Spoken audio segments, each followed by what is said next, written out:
Watching the Sister Wives, it occurred to me that although these women are 4 women married to the same man, essentially, they're 4 single moms trying to raise their kids alone. Now, I'm not trying to be mean and I'm not trying to be facetious, and for the most part, I'm not trying to take away from their relationships. I'm just merely citing my observations on what I see in a lot of these episodes of Sister Wives.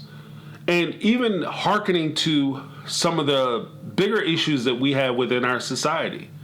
For the most part, Kody has taken a position of many of the guys that he may listen to online. A lot of the manosphere guys, a lot of the red pill guys, where they take the position that fathers' roles within the household are to be leaders. Men are leaders, women are followers.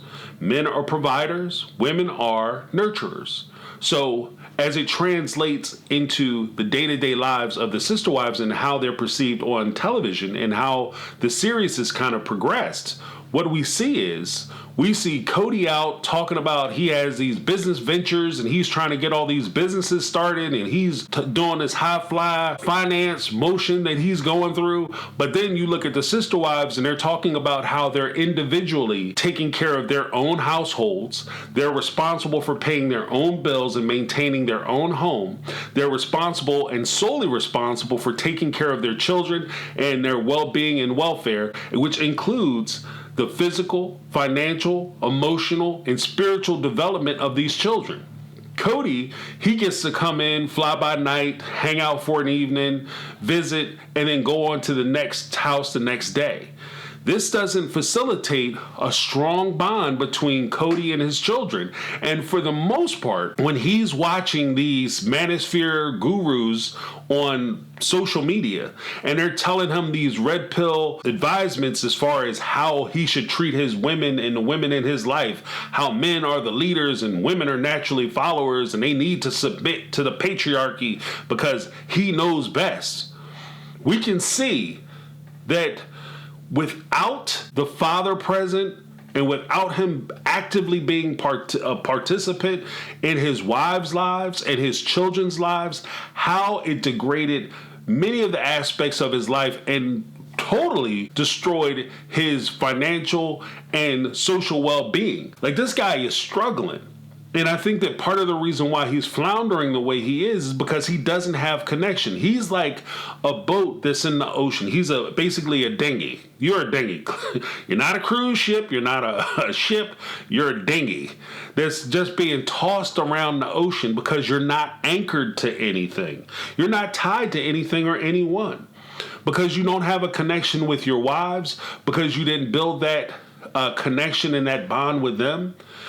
And because you failed them, and more to the point, you failed the relationship with their children and put that responsibility wholly on them, you've destroyed any opportunity that you could be moored to them and could be connected to them and they could ground you. And this is part of the big discussion and part of the breakdown that he had with Janelle in season 17. Season 16, he told her that she had to kick her kids out of the house so that he could continue to come around. So he tried to create a wedge between Janelle and her children.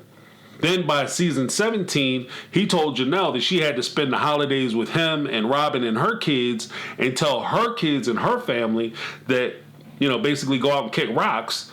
So that way he can, prove a point to them that he's the most important thing.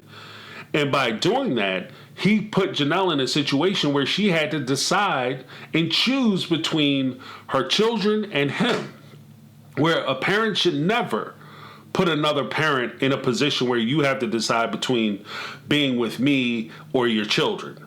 You should never do that, whether you're the mother or the father. When that situation happens, again, it calls into question many of the beliefs that Kody has, because at the same time, Kody is sitting there spouting a lot of these manosphere talking points about how men are the leaders, women are the followers, men are the providers, women are the nurturers. At the same time, he turns around and when the relationship dissolves, he says, well, I don't want to have to provide for anybody. That's not fair. I should be able to get custody of my children. That's not fair. Well, the reality of it is that, unironically so, you set the groundwork for this inequity to occur. because you said that you're the provider, so you should provide child support for these to take care of these children. You said that they're the nurturers, so they should have full custody and decide the benefit of these children because they're in a better position, according to you, to nurture these children and take care of these children. But the reality of it is this: when we look at the bigger social implications of what this type of mindset does and the damage that it wroughts and wreaks upon anybody who's in any splash zone or around this kind of thing, we have to realize that for fathers, you have just as much responsibility to your children as the mothers do. They didn't make the children alone, and if you separate, you want to be involved with the kids.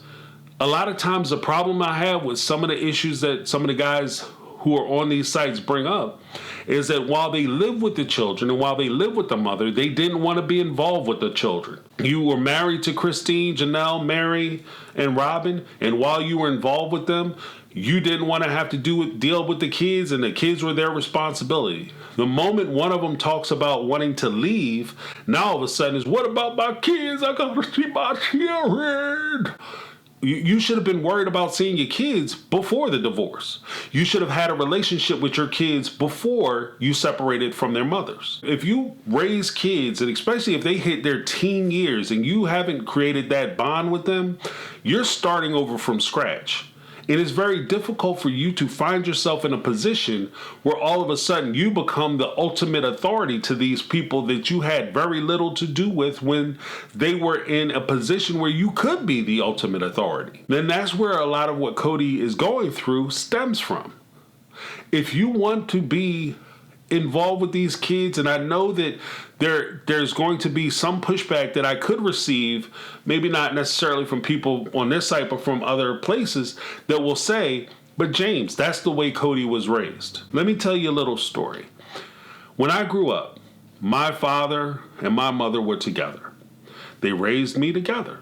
And my father was very involved with me, and even today, my father is very involved with me and my kids and my life. He's always been that way between me and my brother, whether it's games or talks or, situations that occur. He's always been around, always been there to provide his guidance, his influence, and his support.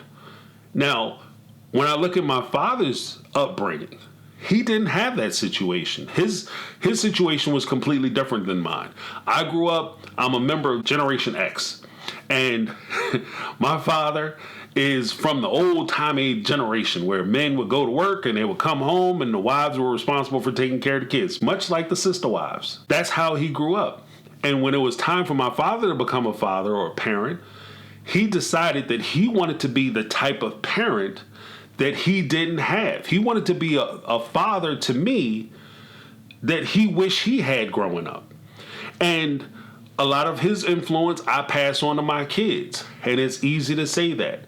But why am I sharing this story? I'm sharing this story because in my comment section, I'll receive messages from folks, and I appreciate these messages, and I genuinely appreciate everybody's support and watching the channel and leaving your comments and your thumbs up. I appreciate that, subscribing. But there are folks who say things like, when I was growing up, I wish I had somebody who was a positive influence on me. I wish I had male role models around. I wish I was more involved with my parents, whether it's the father and the mother or father and or the mother, whichever. And to that I say, just because you grew up in a situation where maybe things weren't ideal for you, that doesn't mean that just because you're in a place, you have to stay in that place. You can become the person that you want to be. You can become the type of parent that you wish you had. Become that thing that you want to be.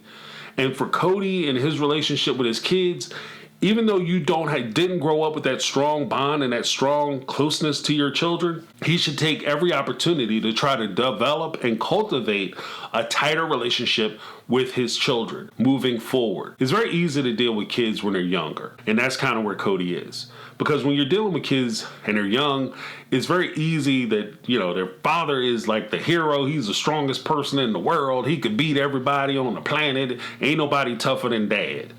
right? And as they start to get older, they start to put aside those machinations that you're a superhero and you become more human. The problem that many of us have is that if you don't have that bond and you don't show them the people that you are, then they never get to appreciate you. And that's where I think Kody fails. And for the most part, that's where he failed his wives, because he left them to be single mothers in marriages that just didn't work. My name is James. This has been my take on reality, and I'm out. 'Cause I've been living life right like